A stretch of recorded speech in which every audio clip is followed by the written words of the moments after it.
আজকে আমি নিজে পার্সোনালি ইউজ করার পর এই প্রোডাক্টের রিভিউ দেওয়ার জন্য একটা ভিডিও মেক করলাম, শর্ট একটা ভিডিও।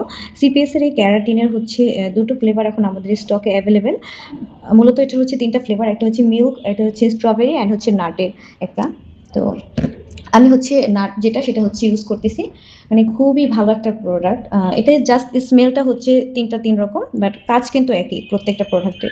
আপনার হেয়ারটা আপনি শ্যাম্পু দিয়ে ওয়াশ করার পর ফ্রিজি হেয়ার যাদের, ড্যামেজ হেয়ার, তারা কিন্তু এই ক্যারাটিন মাস্কগুলো ইউজ করতে পারেন। আপনার চুলকে একদমই স্মুথ শাইনি করে দিবে এবং সিল্কি করে তুলবে।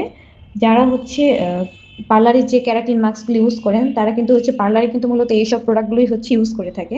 এই যেটা আপনি একবার নিজে পারচেস করে সারা বছর ব্যবহার করতে পারবেন, তাহলে কেন বারবার পার্লারে যে ইউজ করতে করার তো প্রয়োজন নেই। এটা নেট ওয়েট ১,০০০ গ্রাম। এটা কিন্তু পরিমাণে অনেক। সো যারা একবার ইনভেস্ট করে খরচ করে এটা পারচেস করবে তারা কিন্তু সারা বছর এটা ইজিলি ব্যবহার করতে পারবেন। আর খুবই ভালো একটা প্রোডাক্ট, আমি নিজেও পার্সোনালি ইউজ করে রিভিউ দিচ্ছি।